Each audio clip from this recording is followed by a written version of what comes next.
Olá, gostaria de compartilhar com você uma pequena meditação na Palavra de Deus.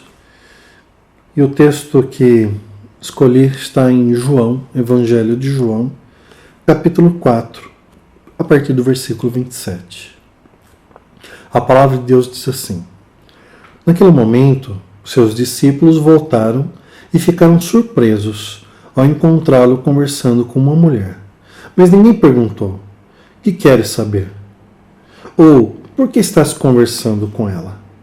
Então, deixando o seu cântaro, a mulher voltou à cidade e disse ao povo: Venham ver um homem que me disse tudo o que tenho feito. Será que ele não é o Cristo? Então saíram da cidade e foram para onde ela estava. Enquanto isso, os discípulos insistiam com ele: Mestre, come alguma coisa. Mas ele lhes disse: Tenho algo para comer que vocês não conhecem. Então seus discípulos disseram uns aos outros: Será que alguém lhe trouxe comida? Disse Jesus: Minha comida é fazer a vontade daquele que me enviou e concluir a sua obra. De fato, aqui é uma passagem bem icônica, onde uma mulher samaritana ela estava retirando água num poço. E o fato é que os judeus, os samaritanos, eles não se davam muito bem. As Sagradas Escrituras já nos diz que os samaritanos, eles casaram com estrangeiros e era uma raça mista aos olhos dos judeus. E ali construiu-se uma espécie de identidade paralela ao povo judeu em todos os aspectos, inclusive em relação à própria espiritualidade. Então havia essa barreira entre povos, mas eu chamo também a atenção sua por uma outra questão. Há 2000 anos atrás havia também uma barreira de sexos. Um homem não poderia conversar com uma mulher em público abertamente se não fosse o marido dessa mulher ou um parente próximo. Jesus, ele quebra os paradigmas da sua época e ali ele faz coisas que realmente foram dignas de nota. E aqui no trecho que nós lemos, Jesus e os discípulos, eles estavam indo para Jerusalém, mas passaram pelo meio de Samaria. E no meio do dia, na hora mais quente do dia, Jesus se dirige ao poço, estava com sede, mas ele dá uma instrução aos discípulos para que esses fossem à cidade comprar comida. Os discípulos obedecem, Jesus se aproxima ao poço, encontra essa mulher e ali ele trava um diálogo com a mulher.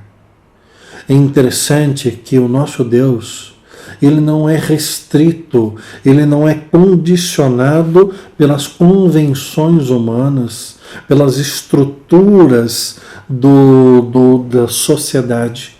O nosso Deus, ele age livremente para falar com todas as pessoas, com os dois sexos, com todas as nações, com todas as idades.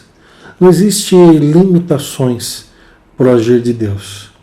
Jesus fala com a mulher.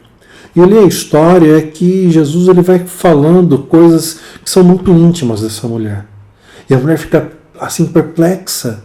E ela fica tão admirada com aquilo que ela vai para a cidade, chama os conhecidos e alardeia que Jesus, um profeta, estava dizendo tudo sobre sua vida sem mesmo conhecê-la.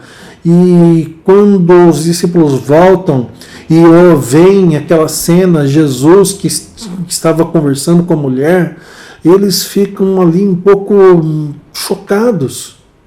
Não tiveram coragem de perguntar, nem por que ele estava falando com a mulher, nem do que se tratava o assunto.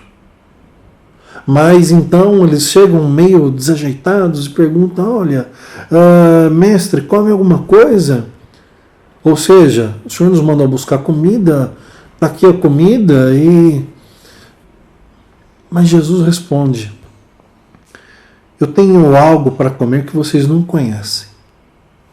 E aí, mais uma vez, ele choca não pela falta da informação acerca da palavra de Deus, mas ele choca porque a palavra de Deus, por mais estudada pelo povo judeu, ela não estava internalizada e compreendida plenamente ao ponto de compreender o que significavam aquelas palavras de Jesus.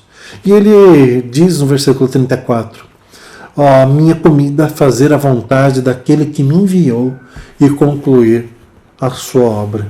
E aqui Jesus ele apresenta um fato que é marcante no seu ministério.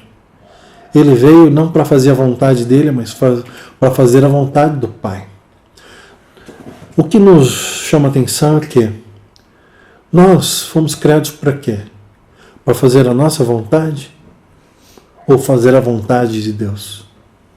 Se for para fazer a nossa vontade, então o alimento ele deve ser muito importante ou o mais importante. Mas se nós entendermos corretamente que nós fomos criados para fazer a vontade de Deus, então nós sabemos que o alimento nos será dado por Deus. E o nosso alimento primordial não é satisfazer nem a nossa carne, nem os desejos da nossa carne, mesmo diante de situações legítimas, nosso alimento primeiro deve ser fazer a vontade de Deus.